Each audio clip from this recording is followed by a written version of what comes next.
Hi everybody, I am Martin from QTS Progenitor in Denmark.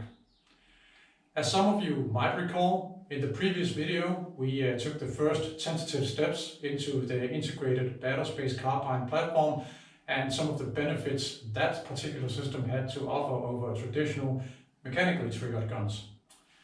In this video we are going to go even further into the IBAC platform and raise the level of integration just a notch. Today I will be showing you the basics of the quad trigger system, or QTS. I brought with me today this gun, a prototype, an early prototype that you might remember from some social media, and in a moment I will demonstrate how it's used. But before we get that far, I will just briefly go over a slide that I brought with me to give you an idea of what's going on when I actually shoot the gun. So let's get right to it, shall we? Quad trigger system. As the name implies, this type of gun has not 2 triggers, but 4 triggers. And I know what you must be thinking now. How on earth do you manage 4 triggers when you have only 5 fingers on a hand and you need some of them to actually carry the gun? Well, the explanation for that is quite simple. You see, a finger can do more than just bend. It can also stretch. And we use that little anatomic curiosity to achieve even greater integration and even more control of the gun, while still keeping the objective, which is to achieve fully ambidextrous and one-handed control of the gun and all the accessories that it has. On the whiteboard, I have made this lovely little drawing that represents the arrangement of triggers on the prototype that I brought along.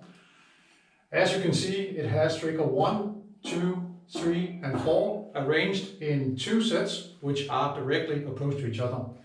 This means that the primary trigger bank, which is the one where you activate the trigger by bending your finger, the most natural of the reflexes and the fastest, take care of the most critical task, what I call time critical. This means handling, in this case, fire and the tactical light. The secondary trigger bank is activated by extending the finger, and this is what I call non-critical or non-time critical tasks. That is everything not concerned with the tactical light activating or firing the gun. So what does it do on this particular gun? Well, why don't we take a closer look at that. So the prototype that I brought today, it has 2 accessories. That is the tactical flashlight, as well as a tracer module internally that we need to be able to control. And as well, we need to also be able to control the 2 available fire modes, which is semi-automatic and burst pulse fire. So how do we actually do that? Well, trigger number 1, bending the traditional trigger finger, will fire the gun, provided that it's not in safe mode. Trigger number 2 will toggle the tactical flashlight in the selected mode. Trigger number 3 that you get by extending this finger, it has 3 functions. Click it once and the tactical flashlight will be in persistent light mode. Let me demonstrate. 1 click, light on, light off. Double click trigger number 3 and you will be in strobe mode. Let's see. Double click, strobe mode. And finally, long click serves a very important function, which is that it puts the gun in safe mode. When you do put the gun in safe mode, it will let you know that it's in safe by shortly flashing the tactical flashlight twice. Let me demonstrate. Now the gun is safe, it cannot be fired. If you are ever in any doubt, you can always long click again. This is not a toggle function. You cannot bring the gun out of safe mode by using trigger number 3. So how can you get the gun to actually shoot?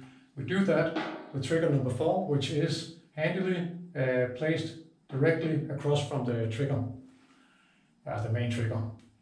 Trigger number 4, click it once and the gun will go out of safe mode and into semi-automatic, 1 shot per trigger pull. Double click trigger number 4 and the gun will go out of safe mode and into burst pulse mode, depending on how long you hold the trigger. And finally, if you use long click on trigger number 4, you will toggle the tracer. And toggle in this context means that if the tracer was off, then it's now on. If it was on, then it's now off. Pretty simple, isn't it? Requires a little bit of training, but once you get it, it's actually very handy. But enough talk. Let's go on to demonstrating the different modes of the gun.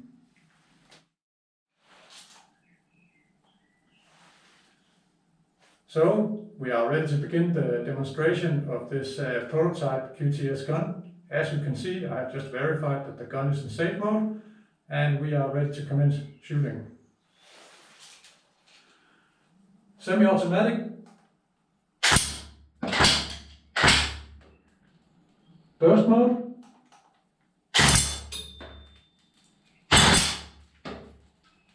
Pulse fire. Light on, persistent mode.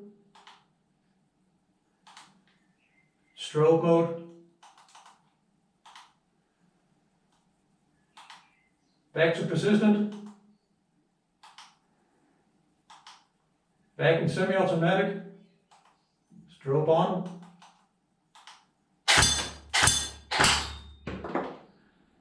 And finally, safe mode.